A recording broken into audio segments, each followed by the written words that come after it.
I really wasn't even going to do a PS5 Pro review. There's already so much content out there. So many people putting videos side by sides and giving their reviews and impressions. It's kind of a crowded space right now, to be honest. But the more time I spent with this thing, the more time I spent playing games and just settling in with it, I realized I have a lot to say about this thing. And I think you guys may be interested in some of it. So let's get into that. Buckle up.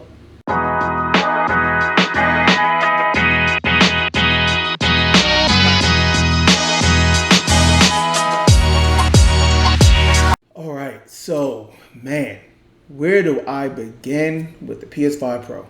I'm gonna go in, guys. I'm gonna give you, kind of the full scope. I'm gonna try to touch on every aspect, hardware, just my impressions, gameplay, and just kind of conclusions, pros and cons. My impression in terms of first getting the system and getting it unboxed, actually, my first few hours with this thing was not very favorable, right? And I'll explain. The first thing that had to happen is I had to buy a separate disk drive because the system does not come with a disk drive. And I have a lot of disk drive based games, and I definitely want to maintain that going forward. Call me old school if you want. So there's a separate disk drive that you have to actually physically install to the system. Get your screwdriver, got to unscrew some stuff, take off some face plates to open up the system a bit, etc. That sounds exceedingly like a PC. Right? That doesn't sound like a console at all, right? In addition to that, all of my games that I previously already had downloaded was stored on an SSD drive that I had, an additional SSD drive, the expansion slot that I had filled. I had a 2 terabyte SSD in there with 2 terabyte worth of games. Now, the thought was, what has been said and what has been published by Sony for the most part, is the transition to take an SSD from one PlayStation to another, PlayStation 5 to another, should be pretty seamless. Everyone has said that. I was on various forums, I'm looking on the PlayStation blog, and it's like, hey, take your hard drive, pop it in, everything should be good. Unfortunately for me, that was not the case. When I initially took my SSD out the old PS5 and put it into the new one, lo and behold, it didn't recognize it. It didn't work. That's kind of stopped me for a while. I kept trying to take it out and uninstall it and reinstall it and all of this stuff. I actually spent several hours before I could even turn the system on and get in there to try to get my games. This was, I spent all of the time downloading these games so that I can just come in and everything's there and I can start playing. Worst case scenario, I would have to re-download, but I really was more concerned that something might have been wrong with the actual SSD reader on the PS5 Pro, on my particular one, and I might have to take it back and blah, blah, blah. Well, long story short, it turns out that in the midst of me trying to reinstall this thing, apparently the way that an SSD is installed on a PS5 is different than it is on a PC. It has two kind of sides. One side plugs into the slot. The other side actually has to be connected to a screw and a spacer that is in the PS5 expansion port. Somewhere along the way, that side of the SSD must have gotten damaged, and the PS5 couldn't read it. Now, that's ironic because the SSD itself was perfectly fine. In the midst of this, I tried to plug it into my motherboard on my PC, and it recognized it perfectly fine. So I'm like, okay, SSD is intact, but it wouldn't recognize it. And I knew something was really wrong when I tried to put it into the old PS5 that I've been using for 4 years, and that wouldn't recognize it. So something had happened, but just with that connector. I now have that old SSD installed in my PC where I get a bonus 2 terabytes of M.2 speed storage, which is great because I didn't have an actual NVMe drive on my PC. And then I just bought a new SSD that's now 4 terabytes on my PS5 Pro. That clearly will take me through the rest of the generation. The PS5 Pro already comes with a bigger hard drive internally that's now 2 terabytes. So now I have 2 terabytes plus 4 terabytes plus an additional 1 terabyte external SSD that I already had. I pretty much used that external one for it's like a SATA USB drive, but I used that for my PS4 games. Call it user error, but it was quite an ordeal. I couldn't play the system the first night in the midst of trying to figure all this stuff out and having to order a new SSD, blah, blah, blah. So the overall experience that's the kind of stuff, again, that you might encounter if you are trying to tinker and have to build or install pieces on a PC. You know, it felt exceedingly like a PC experience. And again, that's just not the point of the console, right? If you love doing that stuff, love your PC for that, God bless you.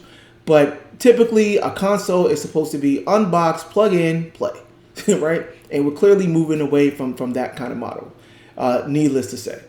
So got the system up and running, and a couple of first things that I noticed. So one thing is that with the disk drive installed, I just felt like the system was generating a lot more heat than I was used to feeling with the old PS5. I haven't heard anyone talk about that, and I still haven't noticed any actual issues with the system in terms of it shutting off or anything like that.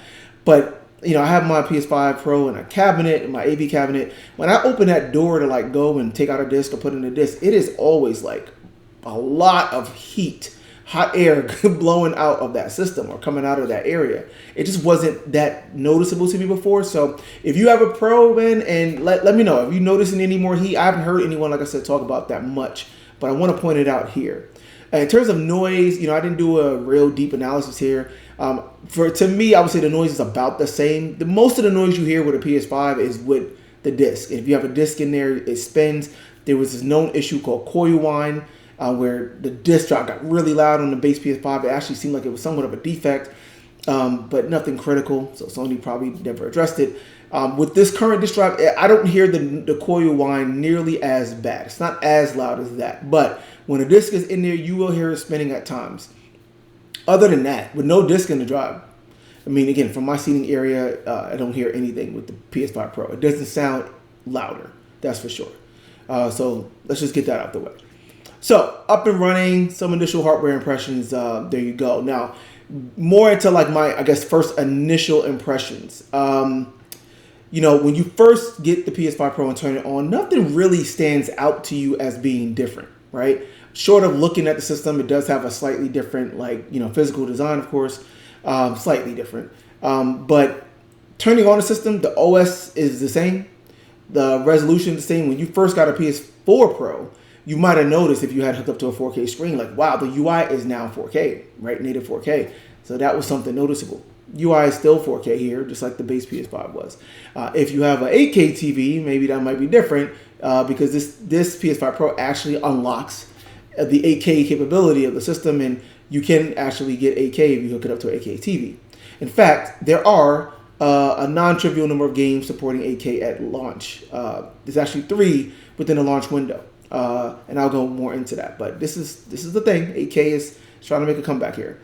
But other than that, yeah, there's not much of a difference thing there. The only way you really would know you're on a PS5 Pro is if you go into the system settings. You might notice there's some new settings available to you.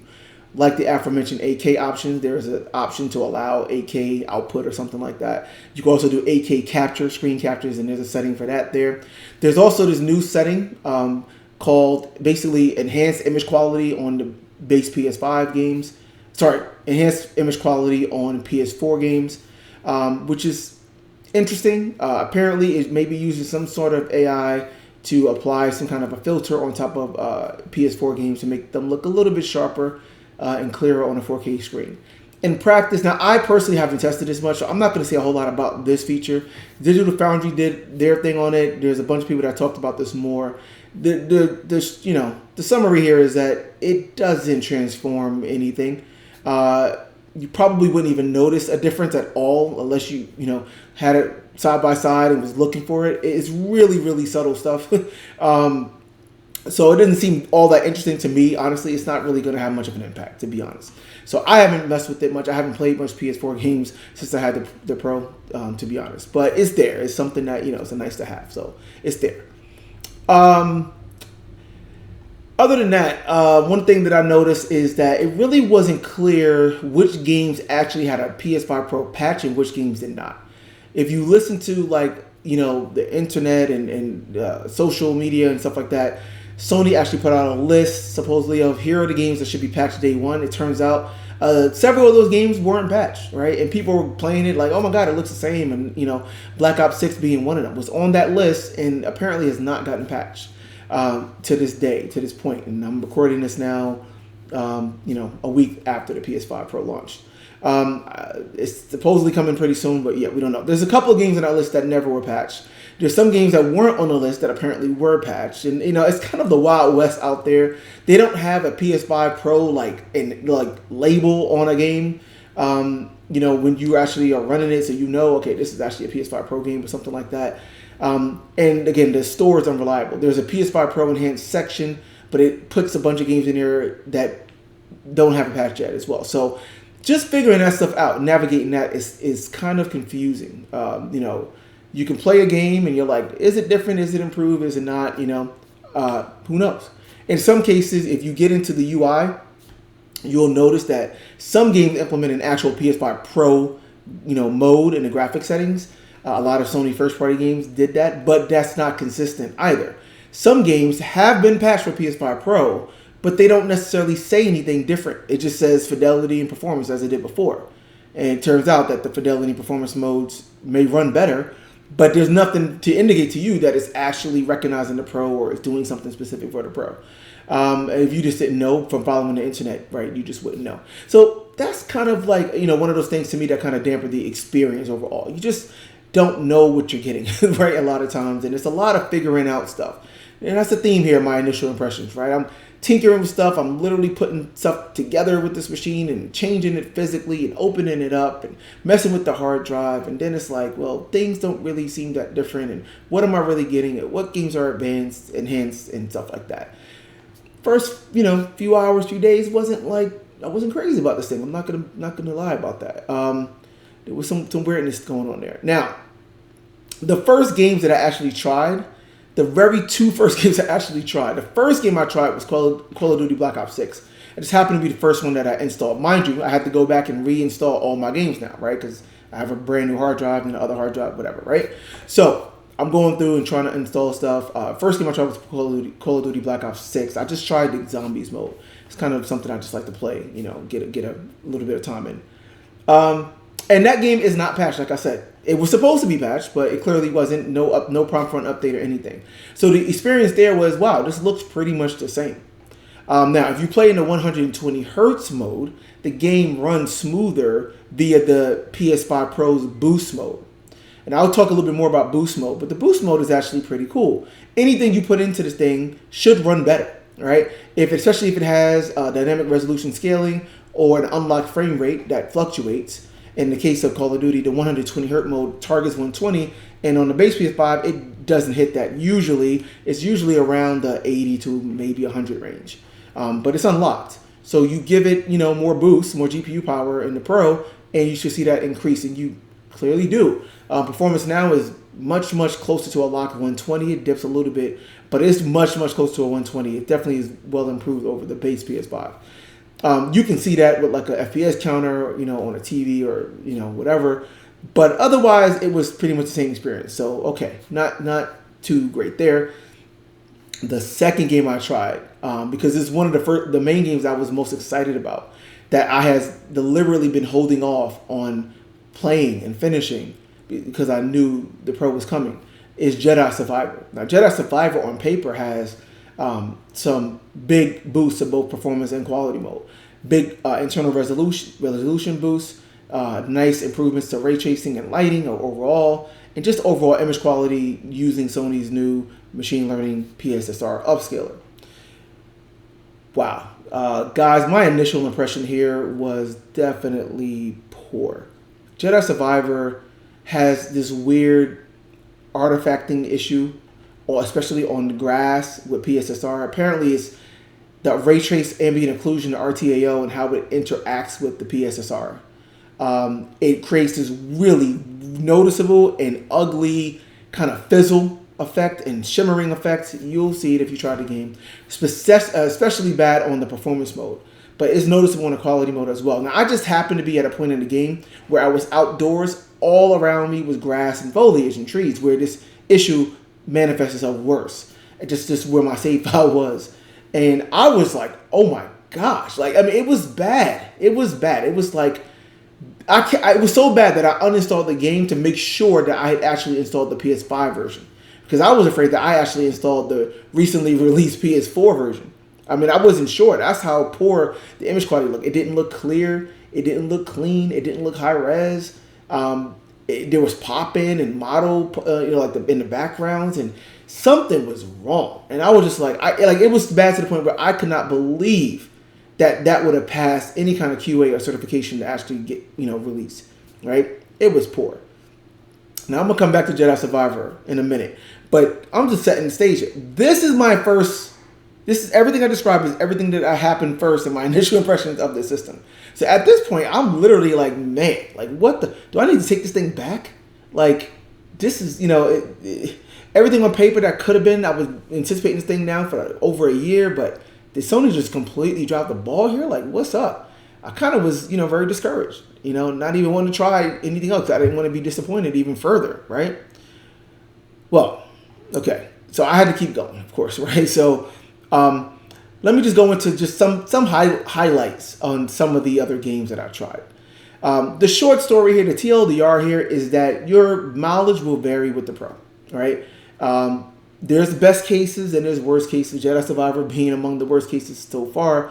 But, there's a range in there, right? Because it depends on the amount of effort the developer put in. It depends on the assets and the graphics of the game itself. It depends on, how much difference will you notice? How good did the game already look on the base PS5? Some games, especially so many first-party games, like Ratchet and Clank and most of the Insomniac games, already looked amazing on the base PS5. Great image quality, right? Great upscaling, great performance. So how much further can you take that, right? Horizon Forbidden West and Zero Dawn looks great on the base PS5. Some games needed some work on the base PS5. Clearly, things like Alan Wake 2 and Black Myth Wukong and that in Final Fantasy VII Rebirth, right? These are games that clearly had issues on the base PS5, and image quality was poor, performance modes were unstable, that kind of stuff. So your mileage will vary. Okay, let's just put that out there. But in general, I would say that every game is improved. All right, so some highlights here. Some other games that I tried. Hogwarts Legacy is an interesting one. That was a big one. That was one that was promoted initially. Hogwarts Legacy has a lot of graphical modes, man. I think it's 5 core graphical modes in that game. They're all the same as the base PS5. The difference is now with the Pro, everything is taken further. So first of all, every mode now uses PSSR for the upscaling, which is a good thing. PSSR adds clarity, adds detail. It really does, and it's noticeable in this game. If you look at the base PS5 and just look at the overall image quality, especially in the lower resolution modes like the performance mode and even the balance mode, this looks clearer, it looks more 4K, it looks sharper for sure. So that's already a bonus. And then in general, like the performance is unlocked and has a VRR component here, so you can push the overall performance more for sure.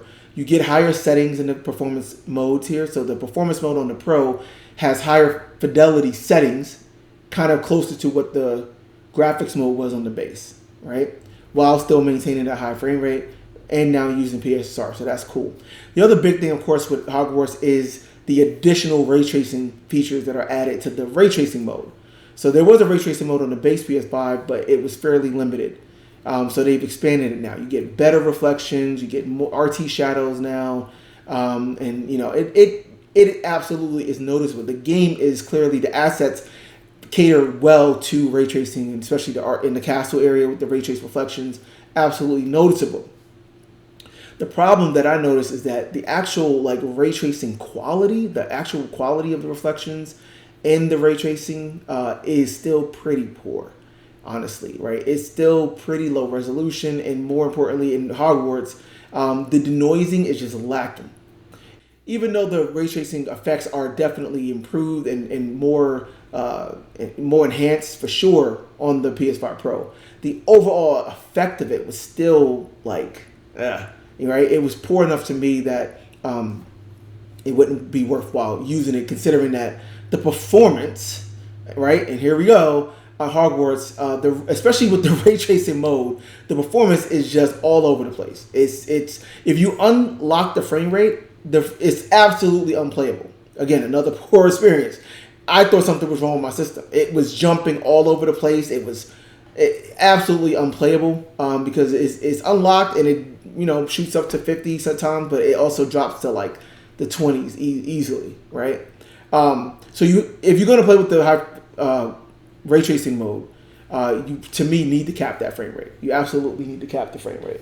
In general, Hogwarts, none of the modes have great performance, right? When you unlock them, they just fluctuate so much. And again, that's not a PS5 Pro issue, because that was the case on the base PS5, and it's also the case on PC. The performance is all over the place. That's more of a game optimization thing. But yes, everything is improved. Performance in general is improved. You get, when it's not improved, it's at least on par with the base PS5, and you get more fidelity and better IQ out of it. So, it's a mixed bag, I would say, Hogwarts. But overall, it's obviously playable, and it's to preference. I'm generally using the balance mode now, which does drop at times, but mostly is in the VR range of 48 high or higher. So it feels good most of the time. It does drop here and there, but it looks, it's a good balance, because it still looks pretty nice and pretty 4K like. Definitely hit or miss with Hogwarts though. F124. This was another one that was really highlighted for the additional ray tracing effects. And in practice, the game looks good. I didn't play F124 on the base PS5. Right, let me just say that. So I'm just kind of looking at the game, seeing what it looks like. Now, overall, I do know that the base PS5 game did not feature ray tracing during the races. That was the big thing. And now, with the Pro, they've added the ray tracing technologies during the races, during your gameplay. That's kind of a big deal for a lot of racing games, because it's pretty expensive to do ray tracing at 60 frames per second in a fast-moving title like F1. And that's exactly what they're doing. Now, Digital Foundry has showed how transformative the ray tracing effects can be in certain maps and certain times of day and certain scenes. Look, I'm someone that has always thought that, ray tracing in racing games, and people were making a big fuss about GT7 before, not having ray tracing during the races, and Forza, Motorsport was making a big deal. Oh, we're going to have ray tracing in the races, and we see how that turned out. It's really expensive. It's really difficult. And honestly, I don't think it's really necessary in a racing game, because you're moving so fast down the track. You don't have time to see the reflections in a puddle, in some cases in the environment, or even a reflection off of another car. A lot of times in a racing game, you might not even be around another car, and you wouldn't see reflections on your car unless you had a certain camera view, right? That shows the body of the car. Most of the time when I'm playing GT7, I'm using a first-person view. And in Formula 1, I'm using a first-person view. That's kind of the default view, actually, in the game. You just don't notice it much. I played the game now for, roughly at least about an hour total, and just did a bunch of races. Like I said, some maps might be more noticeable. The biggest things you'll notice are the reflections. The AO is a little bit trickier to notice unless you're doing a side-by-side, to be honest. Yes, some areas are going to look a little darker and more shaded, but you wouldn't know the difference if you didn't know what to look for sure. And that's, it's nice. Like, F1 to me looks good. And on the Pro, it runs like a dream. It almost never drops below 60. Now, F124 also is one of the games that have the 8K mode. I clearly couldn't test that. I don't have 8K TV, but it does have an 8K 60 mode. So that would be interesting to see once more people have a chance to try that. And it also has a 120 Hz mode, which again works great. It's kind of the performance mode, and it runs. Now that does not use PSSR. The quality mode, as they call it, with the ray tracing features, uses PSSR, and it looks really good. PSSR adds, again, a lot of clarity and detail. It's not perfect. There are definitely some aliasing, some shimmering you'll notice on, like, especially like really fine detail, like fences and stuff in some of the scenes in the environment. But overall, PSSR does a great job in this game, in most games. Like, it clearly looks better than FSR and just base TAA. It looks good. I'm just saying that, to me, the ray tracing stuff is harder to notice in game. So, but pretty good. Alan Wake 2. Okay, to me, in my first batch of games in my initial kind of day with the system, Alan Wake 2 was, to me, the biggest surprise and honestly the standout title. Now, this game has been getting a lot of flack online because people are like, "Oh my gosh, it still looks blurry and it still has a lot of shimmering and whatever." Part of that, honestly, is just the aesthetics of Alan Wake 2. If you played the game, now, I played the entire game on the base PS5 in fidelity mode there, right, which was 30 frames per second, no ray tracing, right, and it's still a pretty low internal resolution, right, that I think used FSR to upscale. So Alan Wake 2 on the PS5 Pro, on the quality mode, you get higher resolution internal. You now have PSSR doing the upscaling instead of FSR, right? Which is a good thing. And now they've added ray trace reflections to the game. As I played through Alan Wake 2, the biggest issue that I kind of felt with the overall image was the lack of proper reflections. I said then, I was like, man, it would be cool if they could at least add the RT reflection so we can at least have an actual, reflection in all of these mirrors in this game. And that's what they did, right? So kudos to them to push it and try to get it done. The downside here is Alan Wake 2, again, if you're someone that has seen, ray tracing on a high-end PC in all of its glory, the actual quality of RT is still pretty lacking here. Alan Wake 2 is one of the premier titles for ray tracing and path tracing on PC, so I know what it could look like. And I'm not expecting it to look exactly like that, don't get me wrong. And obviously there's a path tracing and other stuff that goes on the PC side. But if you're going to add these RT, reflections, it's clearly noticeable how limited it is on the PS5 Pro.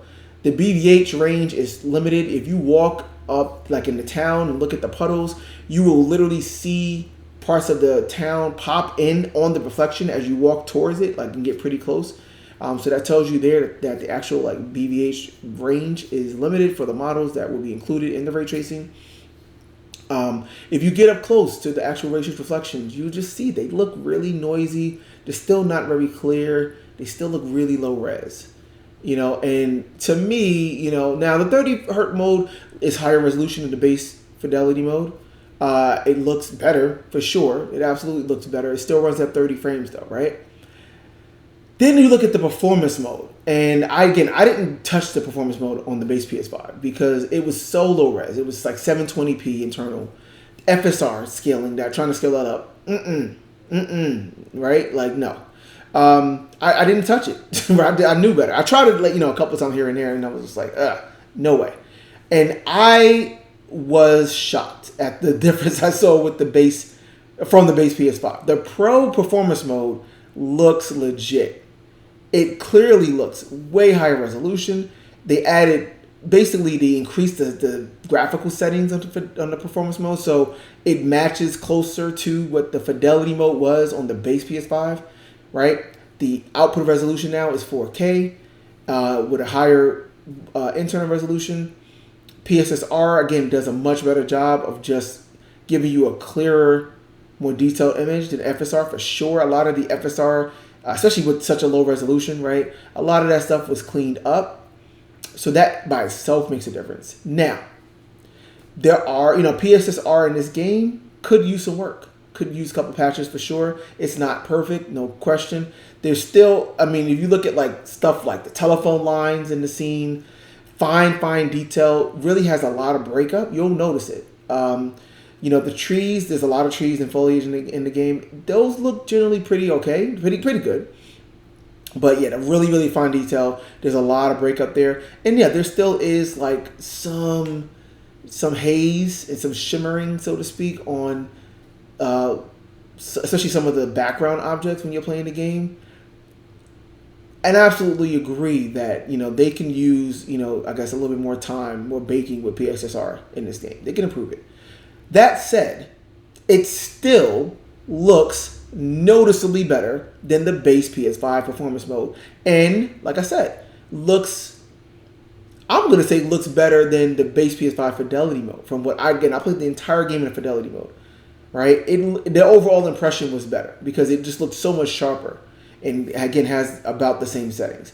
Even missing the actual, RT reflections in the mirrors and whatever, it's cool because, like I said, what's there is still kind of subpar in my opinion. So the additional smoothness, now if people are saying, oh, it's still not locked to 60. No, it's not locked to 60. But if you have a VRR screen, it is comfortably within the VRR range, which means it still feels smooth. Without having an FPS counter, you wouldn't know that it's really dropping to what it's dropping to. It's still generally in the 50s, which is, again, it's VRR range. So I was playing it, and it felt smooth to me. It felt like a big improvement over the graphics mode. It definitely felt like an improvement over the previous performance mode. So that was a standout to me. I was actually impressed. That was the first game where I was like, okay, right? I can now really see what the PS5 Pro can do here, right? And I was getting excited. Again, room for improvement. I'm pretty sure they're going to probably patch it a couple of times, or at least 1 or 2 times, to make some more improvements, and that can even improve it further. But it is the point of the Pro. It is an improvement over the base PS5 modes, easily. So check that out.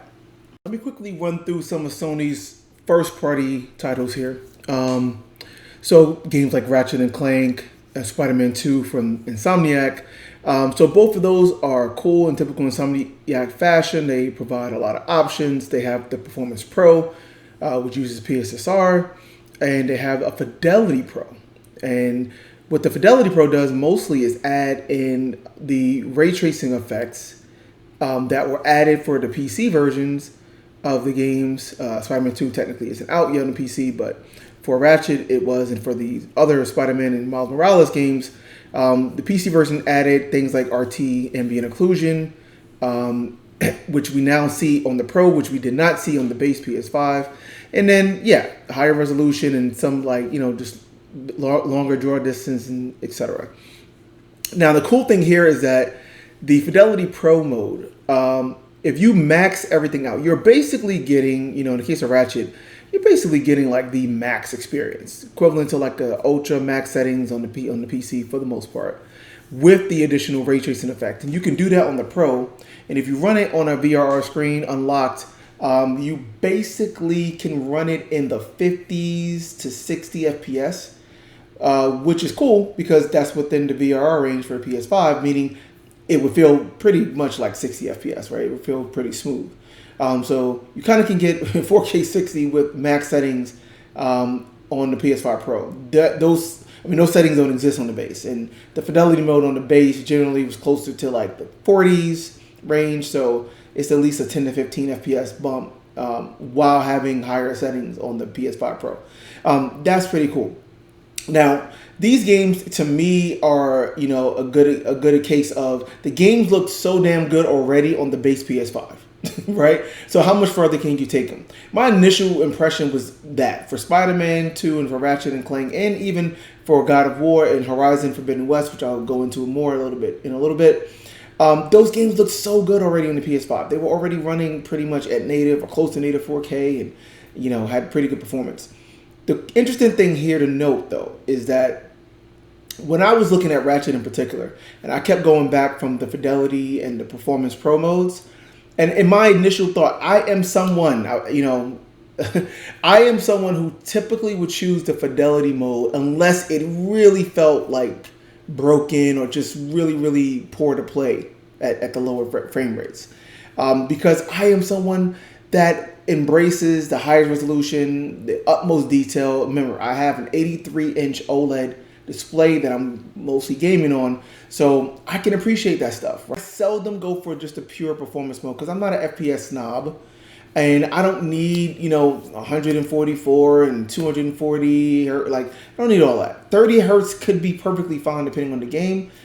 60 is usually more than enough. Even when I have the choice between 60 and 120, I usually go for 60 because I know that 60 usually has higher settings or higher resolution or something, right? There has to be some sacrifice to get to 120. And 120, yeah, it feels a little smoother, but it's not necessary to me. So just keep that perspective in mind.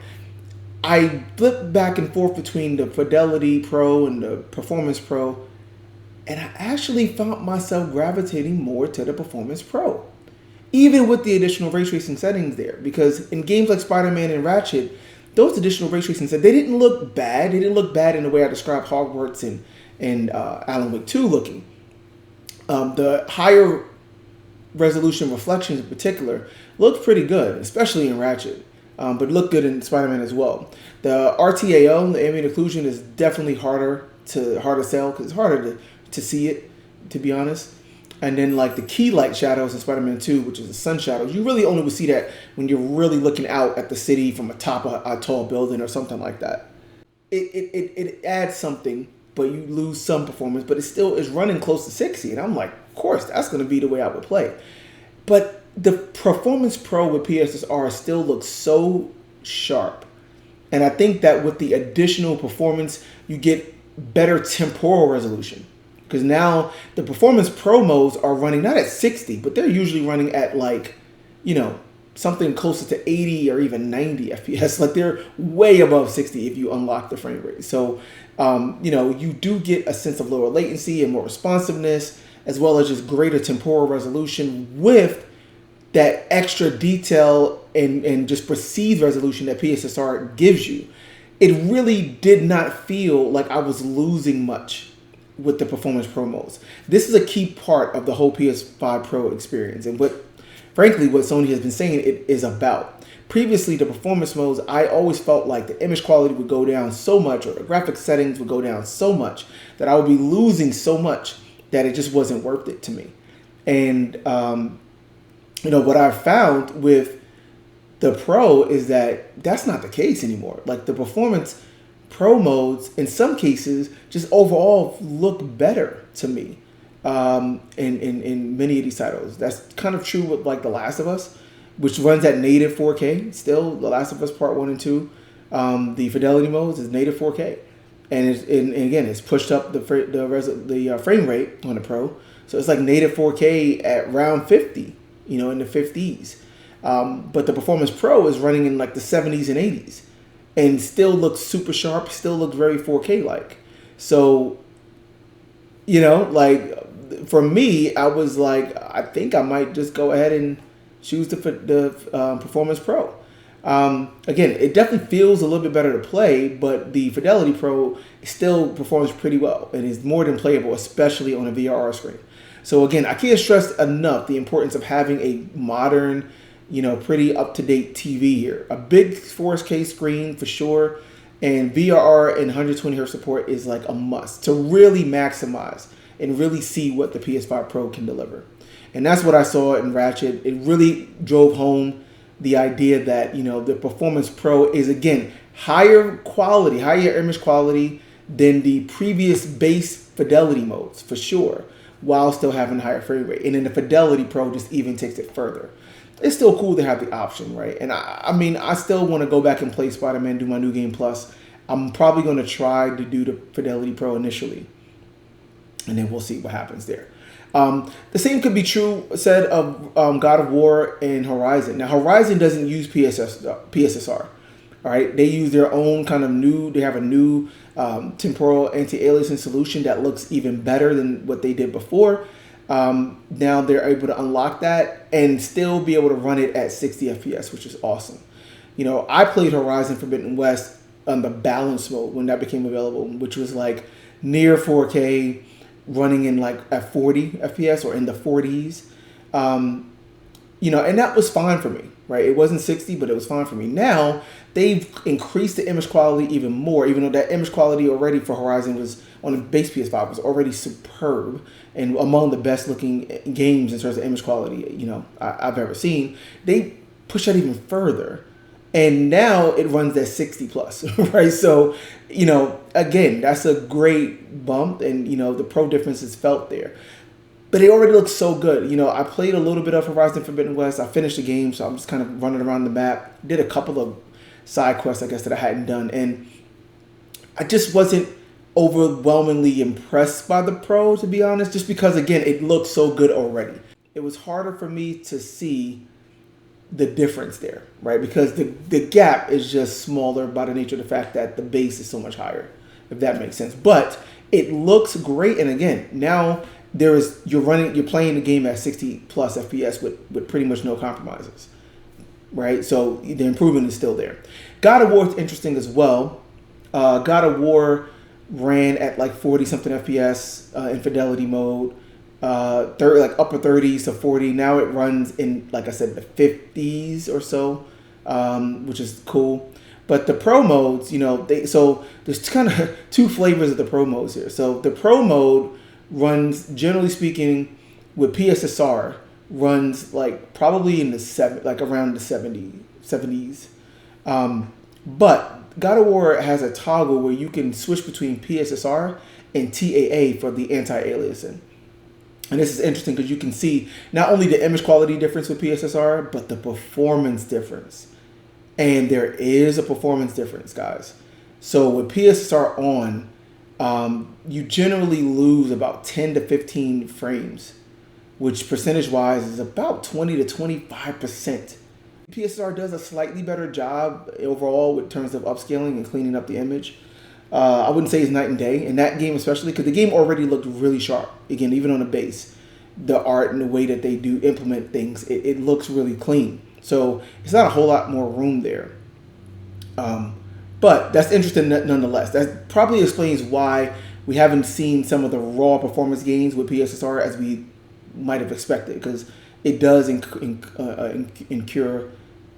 does take, a bit of a performance hit, right? Quite frankly. So just keep that in mind. That was interesting. But, God of War, Ragnarok, it's good. And there's some interesting things you can take away from that as well in terms of how it compares to the PC version. I'll talk about that a little bit later.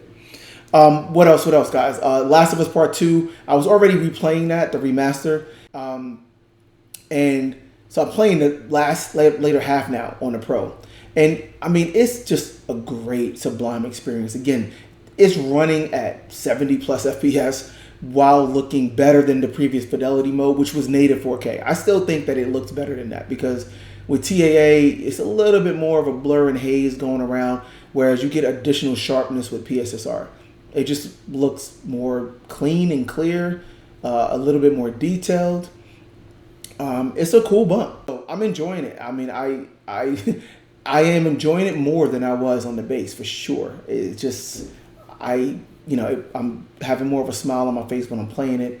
I'm getting more engrossed into the game, into the action. Hard to explain. You wouldn't think it would be that dramatic. I was playing again at native 4K in the 40s before, just a few days ago, and now it's like I just am deeper into the game. It's hard to explain, but it looks awesome. I also tried Stellar Blade.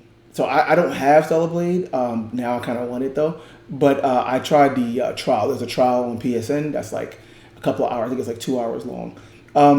And yeah, I mean, this is interesting because this game has 3 modes already. In the base PS5, it has a fidelity that's native 4K, and it was native 4K 30 on the base. It has a balance mode that was pretty much the best way to play it on the base, where you don't have native 4K, drops down resolution and makes it dynamic, uses some upscaling. I think it's FSR. I'm pretty sure it's FSR, but it could be something else.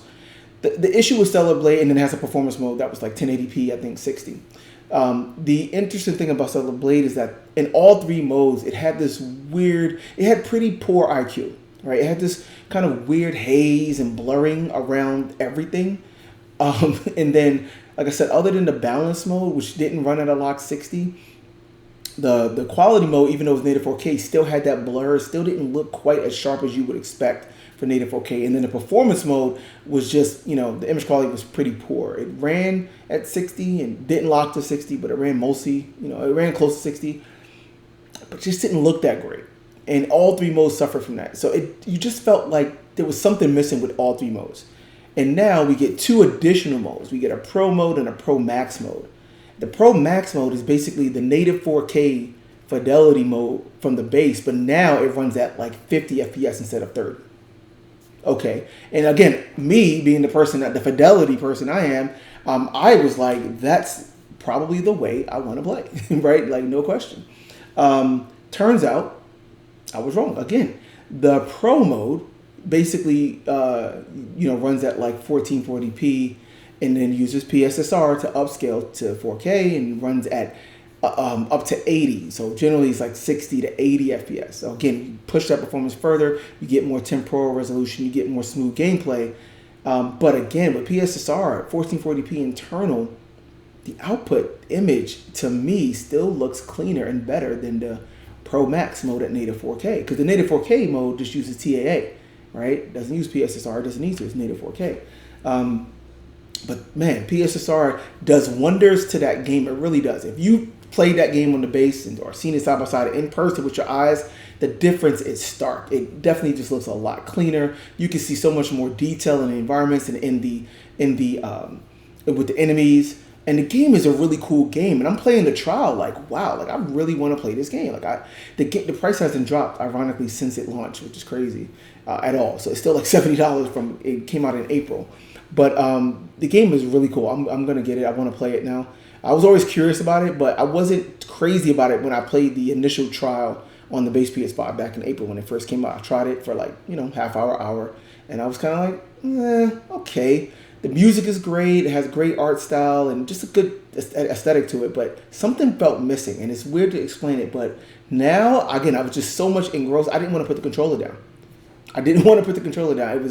I really was impressed with that game. It felt like, honestly, it felt like what Celebrate would feel like on a high-end PC in terms of just the sharpness, the frame rate, right? You could imagine that's what it would feel like on a high-end PC. The settings and the way the color pop, the HDR implementation. The game is sharp and sweet. I definitely recommend it. I'm going to be looking to play more of it for sure. I also tried college football. So EA Sports, apparently, college football and Madden as well. They went in, and FIFA as well. They kind of went in and did a pro update. This is one of those examples though, right? Like there technically is a patch for a pro update. There's nothing in the UI or nothing at all in the game. There's no label in the game to indicate that it actually is pro enhanced or pro enabled. What they did is they actually removed the graphics and performance modes from the base. So before there was a graphics and performance mode. And then now there's no option for graphics whatsoever. It just detects you running a PS5 Pro, and it defaults to the single Pro mode, which is basically just 4K 60. And really what it does is, if you played it on the base, there will be times in college football and Madden where a lot of the cinematics, so like the pre-game intros and the celebrations and the in-between down stuff, they show like the crowd, they show the sidelines. A lot of that stuff would run at 30 frames per second on the base console. So now all of that runs at 60, just a lock 60. So everything is just 60 from top to bottom in 4K, which is awesome. I don't know if they're using like dynamic res scaling with PSSR or not. Again, they haven't said. It's not entirely clear, but it looks sharper than it did on the base, and it runs just that much smoother. Cleans up some of the slowdown points as well. So overall, it's an improvement. Is it like a night and day necessary thing? No, but it's an improvement, and that's true with all of these sports games. So there you go. Just keep that in mind. Oh, sorry, one more game. Resident Evil Village. So Resident Evil Village was a game that I had said I wanted to go back and play New Game Plus since I beat it 3 years ago. And I just never did. And now I'm like, this would be a great time to go back. So Capcom updated pretty much almost all their games, right? Dead Rising Deluxe Edition and Resident Evil 4 Remake is also updated. I want to check that out. I haven't tried that yet. But Village is awesome now. It pretty much runs maxed out with RT at 4K, and the frame rate is now pushed to like, it generally is like in the 70s, 80s, it's like in the 70 to 90 FPS range. Again, this is a game on the base that if you turned on RT, it was generally in the 40s, maybe around 50. And now we're in like, again, way above that, right? Like 70 to 90 range. So it's silky smooth while being just maxed out. Image quality, again, I'm not sure if they're using PSSR. I think they are, but I'm not 100% sure. I haven't seen anything about that. If you know, let me know. But it just looks sharper. It does. It looks sharper. It runs smoother. It's like butter. And yeah, there's no way you cannot feel and see the difference if you go kind of from the base to the pro there. I would imagine the same is true. I've seen some videos of Resident Evil 4 where, again, the frame rate is pushed up to 80s and with RT and hair strands and like everything maxed out. So again, you're getting that high-end PC experience at 60 plus FPS, right?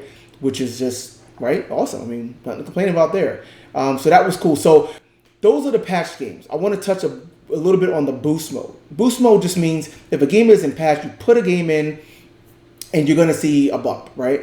Because again, the PS5 Pro, in effect, is basically a GPU upgrade for your PlayStation 5. Right? It's akin to updating your GPU on a PC. That's essentially what it is. When you do that on a PC, you don't have to worry about games being patched or whatever. Everything just runs faster because on a PC, everything is open. So you can control and manipulate frame rates and resolutions and individual settings, but now you have more headroom. You can push things further.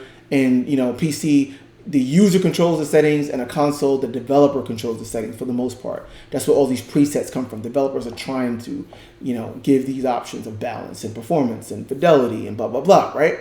So boost mode is actually pretty cool. I mean, what do you think? There's only about 60, 70 games that are patched, right now, right? And the idea is any game. There's thousands of other games available on the PS5 and PS4 games as well. So thousands and thousands of games out there. Some of them can benefit from the extra hardware, the extra GPU power, especially if it's dynamic resolution scaling, which is contingent on the actual hardware, right, in terms of what the resolution is. And if it's the unlocked frame rate, you can actually see the difference. See, historically in consoles, you wouldn't have seen that because most console games of the past were locked. They were fixed FPS, if it's possible, capped to 30 or capped to 60 with a fixed resolution. Nowadays, with dynamic resolution, unlocked frame rates, combined with VRR, you can now see on the console the similar behavior you see on a PC of more power, more performance.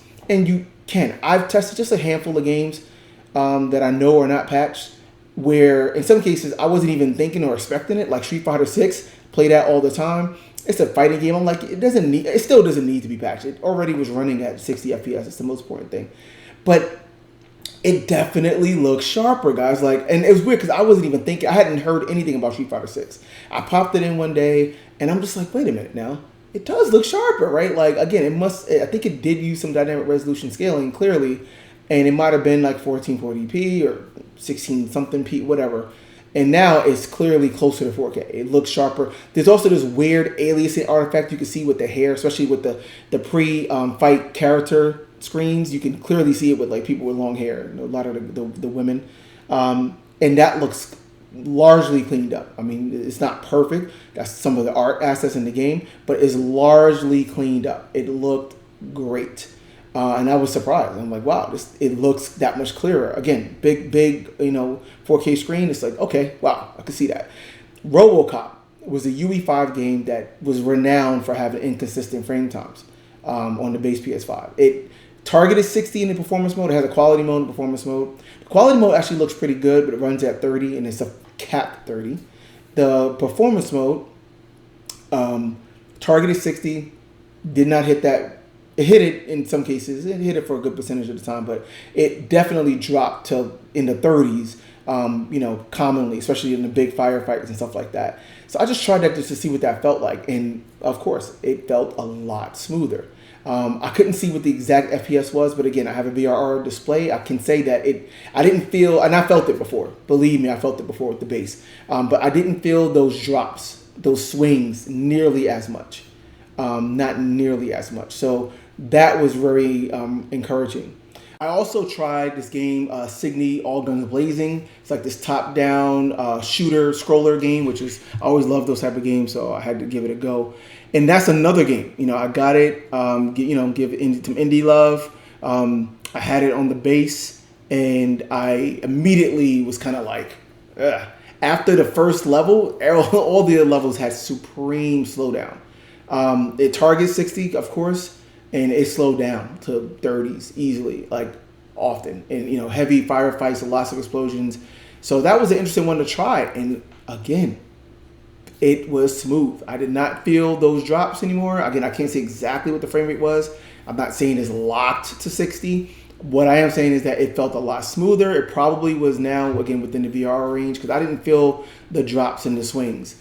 So a clear improvement. And again, it really made the game more enjoyable. I went through the game and kind of beat the story mode, but I just, didn't feel like really digging in and going back to it because it just was so disruptive the way it felt. It's hard to explain. I would have never thought that even just little stuff like bumps in frame rates like that or just bumps in image quality could really make a difference.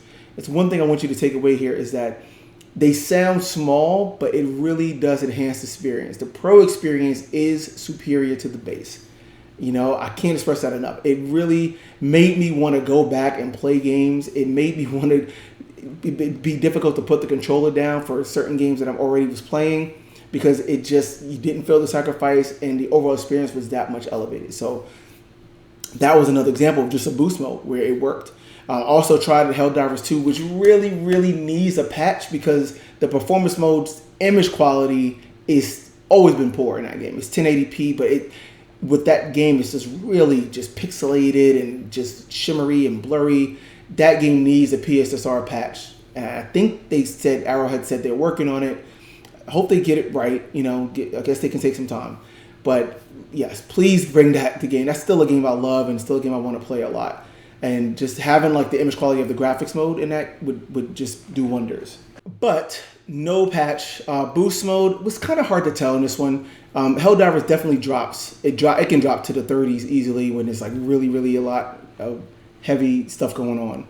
I didn't feel the drops, but again, I didn't play long enough to really give a fair assessment there. So, you know, it didn't feel any worse. If anything, it felt a little better, but it was hard to say. Last boost mode game I want to talk about, GT7. So GT7 was highlighted in the PS5 Pro pre-launch stuff, but apparently a week later, it still does not actually have a patch. I think they're probably doing some work. Hopefully, times are being good to, you know, make sure things look great with the ray tracing mode. It's supposed to be now a in-race ray tracing mode, right? And then an 8K mode and all that stuff. But even before that patch, guys, if you play GT7 now and with the game boost of PS5 Pro, the game runs at native 4K and 120 hertz locked, right? They added 120 hertz mode on the base, and when you ran that on the base, you can tell the resolution dropped a bit on the base. It wasn't native 4K anymore. The base ran the game at native 4K 60, and then it drops resolution to get to 120, and even then it's like in the 100 to 120 range. So now with the Pro, just with boost, it is a native 4K 120. I mean, pretty much the best you can get out of that game. And now they're going to add ray tracing in races and 8K and these additional features, which is awesome.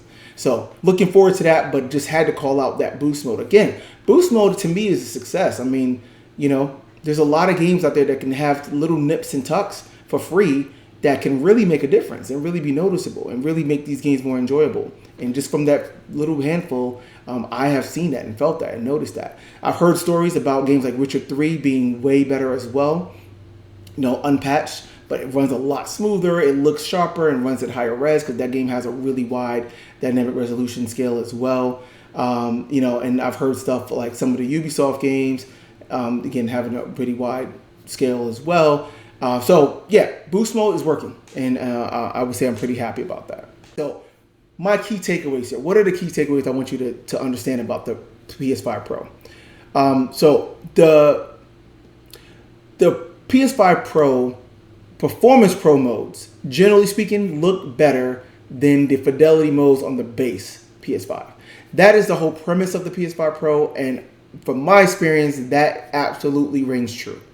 And it's funny, like I said, I am a fidelity mode guy, primarily. There's some exceptions where I did go performance, but you know, 8 times out of 10, I would go fidelity or balanced, right? Because I want to get the most resolution. I don't want to see a drop to 1080p or less. And I'm telling you, like, I'm looking at these performance modes like, why would I go with fidelity now, right? Like, again, even with the additional RT stuff and some additional features, it's still just like, it just looks and feels so good. Before it might have felt good, but now it looks so good with PSSR. It really does. So that part of it is true. It's difficult to justify fidelity modes now in a lot of ways. In a lot of performance modes, you're getting not just higher res, you're getting higher res, you're getting higher graphical settings now, again, that match the fidelity settings before. You're getting the PSSR upscaling typically, which is better than whatever they were using before, FSR or TAA. And then you're still getting that higher performance. In some cases, even higher performance than what the base performance modes were in some cases. That's a pretty good story right there. I would say that's a win-win thing. And when you see it in person, you're like, yeah, this PSSR modes, the performance modes are legit. The Fidelity Pro modes, okay, when they are there, in a lot of cases, for the most part, they're there to push the hardware and push the ray tracing technology in general. You're going to still be limited to 30 frames per second with ray tracing, and that makes sense.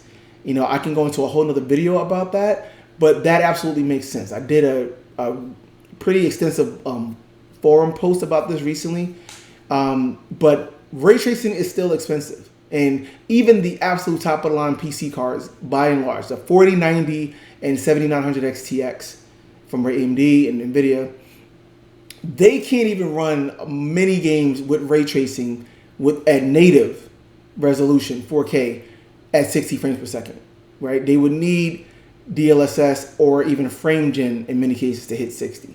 So obviously you can't expect a $700 console, PS5 Pro console, to do such things. So I'm not expecting that. So you're still going to be limited to 30. But my issue, like I said, was just more about the quality of the ray tracing. It's still is poor enough that to me it's more of a detractor than a good addition in many cases. But that model to me makes sense. Keep the performance mode as just a nice all-arounder, good performance, good fidelity, and then the fidelity modes are just pushing. That's where you get your good ABs from, right? You want to see the ray tracing ABs. You want to see some resolution stuff. That's where you'll go with that. Now, I've kind of said this, but let's just stress the point. Key takeaway here: you need a proper TV to really appreciate the advantages that the PS5 Pro will give you. Okay, ideally, you want to have a large screen. Large is relative, but 65-inch, 77-inch or bigger. You want to have a nice, just high quality screen. You're going to see the difference more for sure. VRR and 120 hertz support is absolutely essential. If you have a 42-inch 1080p monitor or TV, do not bother with a PS5 Pro. That's absolutely asinine. Don't do it. Okay. If you have a 55-inch TV that you're sitting 8-9 feet away from, that doesn't have HDMI 2.1 support, don't do it. Okay? Don't do it. You need HDMI 2.1, you need VRR and 120 hertz to get these performance advantages, to see FPS goes up in many cases, to see them go way beyond 60 in many cases, to push the 120 hertz at high resolution in many cases. You need that stuff. And to really see the clarity and the detail from PSSR, yeah, you're going to want a large 4K screen. So just keep that in mind, guys, and then, if you happen to have 8K or interested in 8K, there are 3 8K games available in the launch window, guys. Like, real talk. They are legit. They're 8K, right? F124 has an 8K mode. 8K 60. Of course, it's upscaled 8K running at 60, but it is sharper than the 4K mode. You can see that. No Man's Sky has a really impressive 8K mode, apparently. It runs at 30, but it's 8K.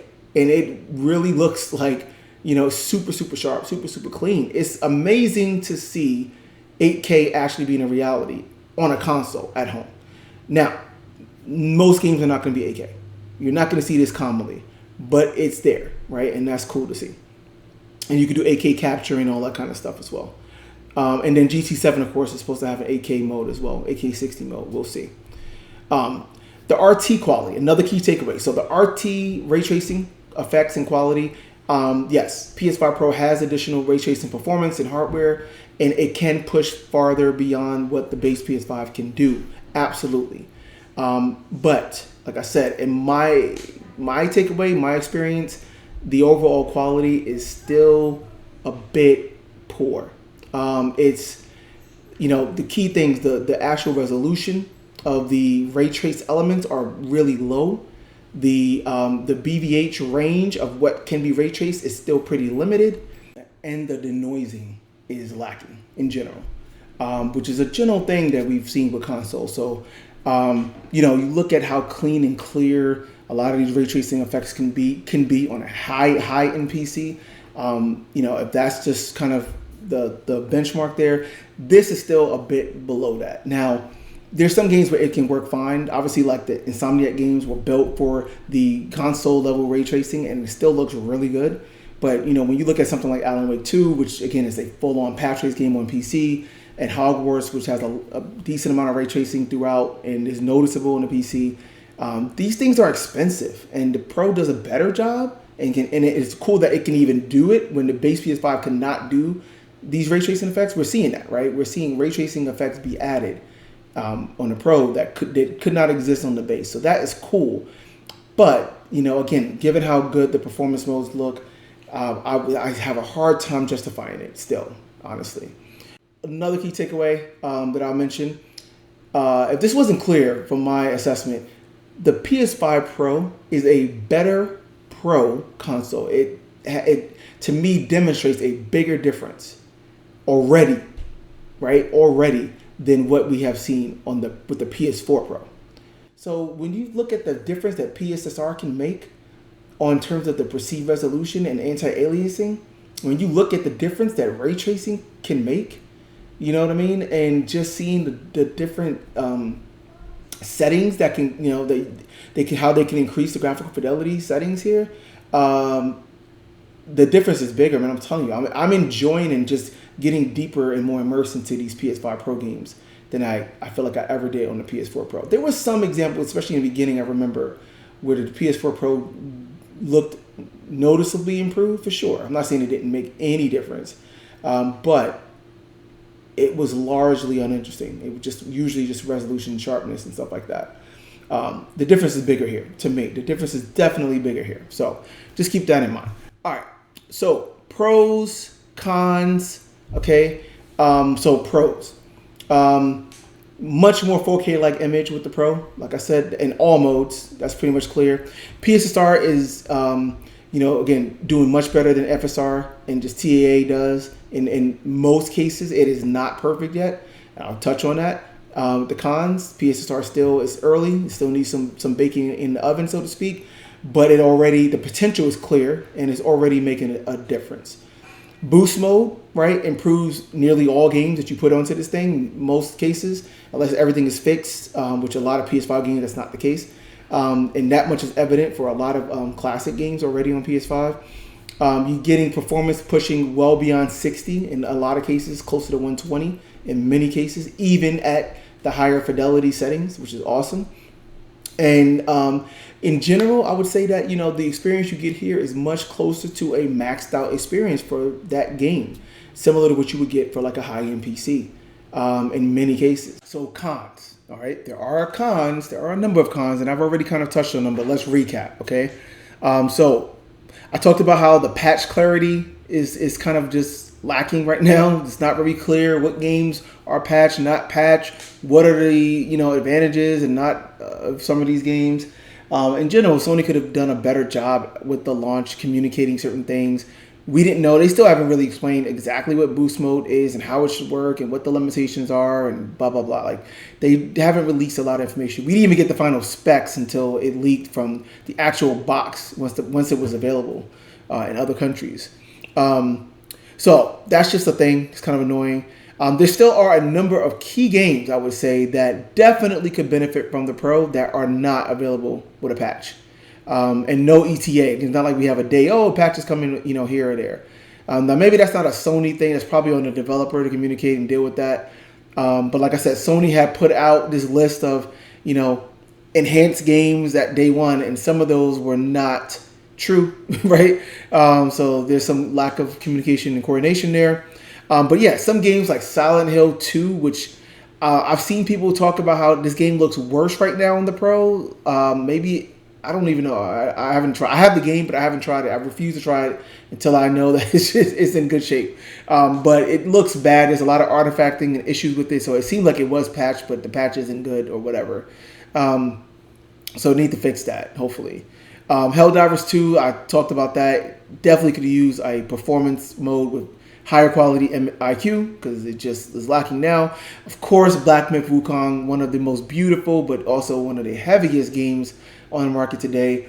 Doesn't run great, doesn't look great on the base PS5. For some, if you're not discerning, it's passable, but has some issues in pretty much all the available modes. Final Fantasy 16, one of my favorite games of the generation so far. I've been holding off from playing the DLC and finishing my second playthrough for the Pro. No Pro. I'm pretty sure they're going to do it, but there's still no Pro announced. I think that there's probably a little bit more work to be done there. The game is probably CPU bound in a lot of places as well. So they probably need to do a little bit of work to optimize it and probably get PSSR looking good in there. So I applaud it. I mean, make sure to get it right. But gosh, that game, it's definitely a prime candidate for a Pro update. And then, of course, Space Marine 2 is another game that, is known to have struggled. It's also CPU bound too in some parts, but it's known to have struggled, on the base PS5. And then, of course, Call of Duty Black Ops 6. Obviously, one of the biggest launches, the biggest games of this year. And then most of the games are Helldivers 2, Silent Hill 2, Black Myth Wukong. These are the biggest games of this year. And they don't have a patch, and not even have a patch date as of yet. So get it together, Sony, and other studios. Let's bring that stuff. Let's get for the time for the holidays, it'd be great to just be able to enjoy those. Other cons. There's no real perf change on the CPU side. Got to call that out as a con. Now, I've made the argument that this isn't as big of a deal as some people make it out to be, because most games on the PS5 are GPU limited, not CPU limited, especially at 60 frames per second. Now, if you start pushing to 120, that kind of may change. But to 60, most games are GPU limited. So it made sense for Sony to spend most of the time and kind of prioritize the GPU here. I agree. How do we know that most games are not CPU limited? Because performance modes exist across almost 98% of all PS5 games.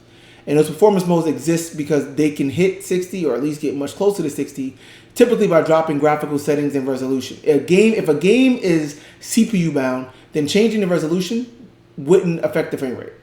Okay? That's what CPU bound means. It's not the graphics card that's the limiting factor there, right?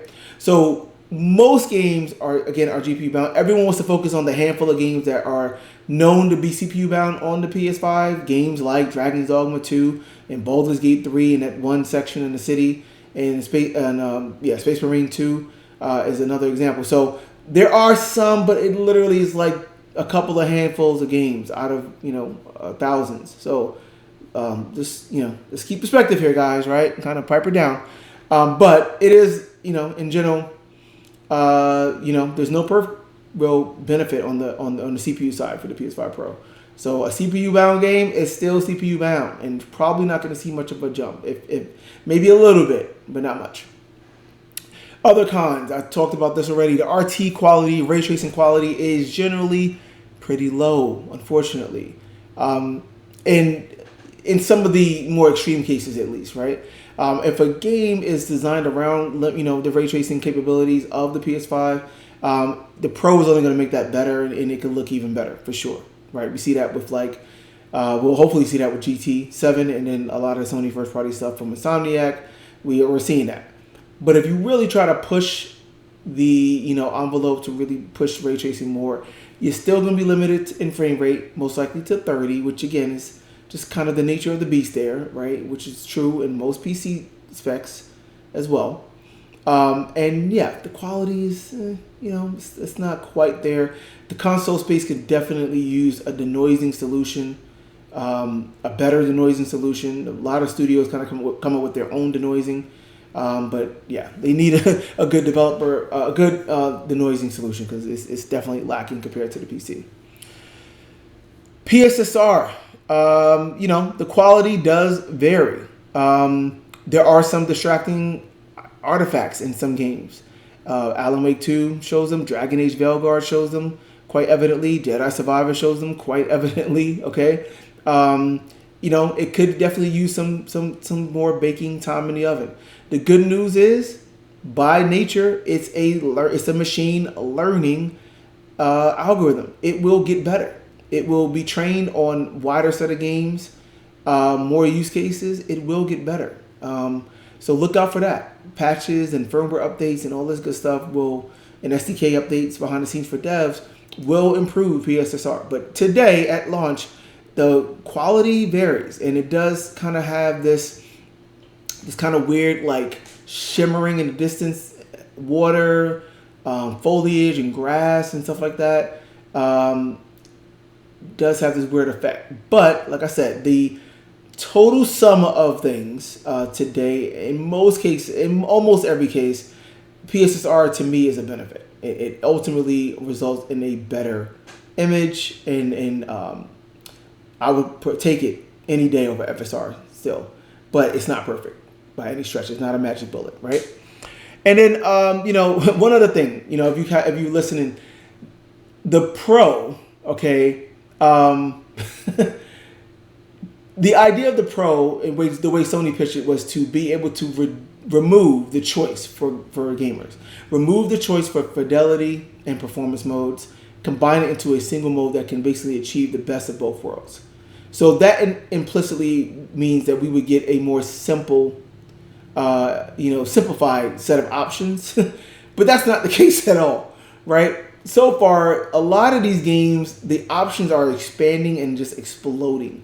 Hogwarts, like I said, is crazy. Spider-Man and Ratchet now, they have additional modes. There's additional Fidelity Pro, Fidelity Performance, and even within there are individual settings for ray tracing, high, medium, off, or high, medium, low, or high, medium.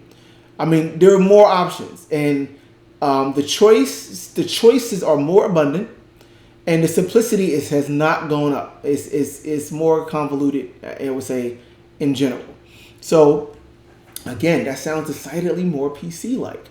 We're getting away from traditionally what has been the sweet spot for console, the simplicity of it all, right? It's cool to have the options, don't get me wrong, but gosh, in some cases, some of these games still need to streamline these things for sure. And yeah, right? Kind of defeating the whole purpose of the Pro in that regard, right? So that's something to keep in mind.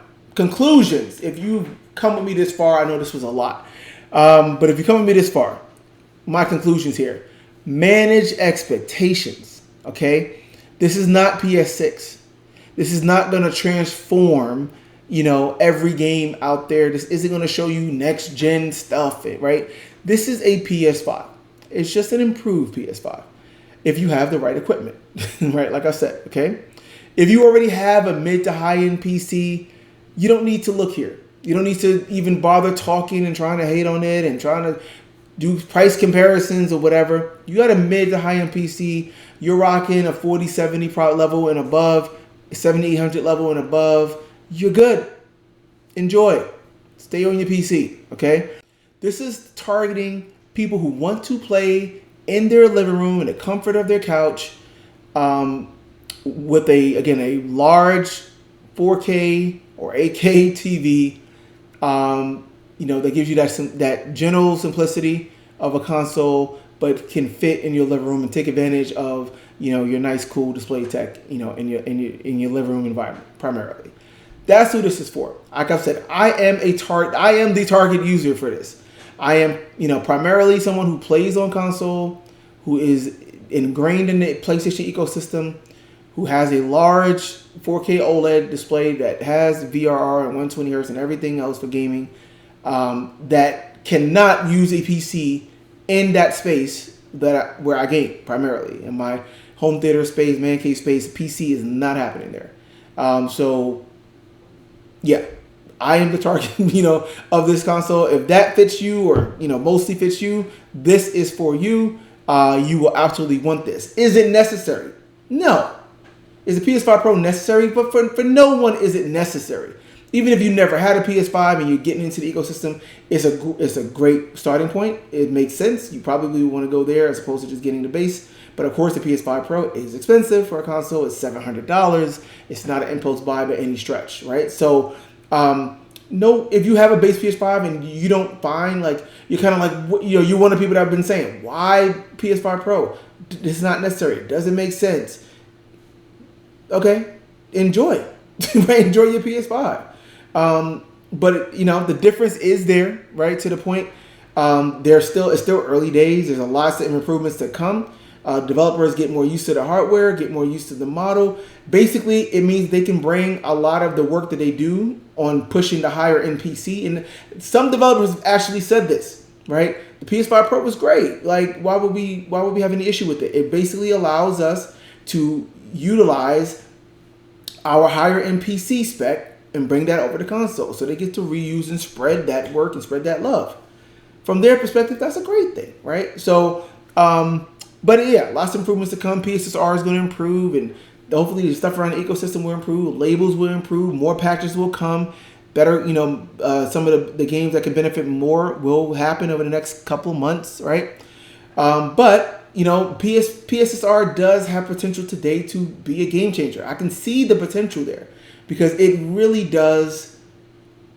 It does a lot to bring a higher quality 4K like image to the console, all right, and to your display. works better than FSR. It looks better than FSR. Performance overhead, hopefully that will improve as well, right? Which Sony has said. But it already looks great. And the best examples, obviously, especially with the Sony first party stuff, it already looks great. It already looks tremendous. And obviously stuff like Final Fantasy VII Rebirth, Stellar Blade, it transformed those games. It really did, right? So it has the potential a year or two from now, what it can do for stuff like GTA 6. Just saying, for Ghost of Yote, for Wolverine, for the next God of War game, and the Naughty Dog new games, and all of these huge games that are still to come. I mean, yes, it can be a nice thing to have for sure. The differences over the base, like I said, is clearly noticeable. Even with boost mode is doing its job, and a lot of games benefit, and it's clear. Even if you didn't even think about it, you're like, wow, it just looks clearer, right? Or it runs smoother. You're going to notice that. It's difficult for me to go back. This is a question. Is it difficult to go back to the base PS5? For me, yes. After a week with this thing, I still have my base PS5, mostly from my kids, but it is difficult to go back and play some of these games. It's not impossible. It's not the end of the world. But yeah, the difference is there. Like I said, the difference is absolutely noticeable. To me, the PS5 Pro is a classic example, which Sony has been really good at, and Mark Cerny in particular has really been really good at. It's a classic example of smarter design over just brute force design, right?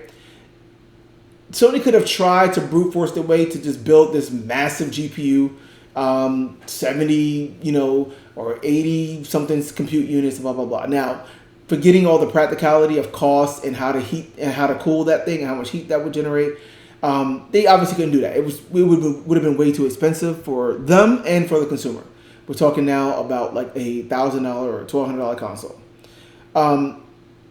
They could have done that, but they know they didn't have the means and resources to do that. So instead, they thought smarter. The combination of the GPU, the raw GPU bump, which is not insignificant, right? 60 CUs up from 36 CUs, that's pretty good. The smart additions of taking some of future technology from AMD, RDNA 4 technology that is not even out on the market today at all, pulling some of that where it makes sense for ray tracing improvements, that's cool. Machine learning is the future. Machine learning hardware to do stuff like PSSR and do AI upscaling, that's cool. And combining hardware and software in smart ways and in a cost-effective way. If you are an enthusiast, if you have a discerning eye and you care about frame rates and resolution and number of Ps, this thing is not absolutely necessary, but you absolutely will want it. That said, my final score, my rating for this thing, give it a 7.5 today. This is a week after launch. I'll give it a 7.5. And that's not hopefully that doesn't sound like a bad score. That's a solid score. I think the potential is here at a year from now, a year and a half from now. I'm probably looking at something close to a 9. Right? I think the potential was there. In the best case, the way I felt, it would be a 9. But when you put in all of the stuff, like I said, the lack of communication, the lack of clarity, some things are just clumsy, the unoptimized ports and patches that are still there. There are cases where, again, it looks worse than the base, which should never happen. There's no reason whatsoever that should ever happen. That's clearly a quality control thing on the software side.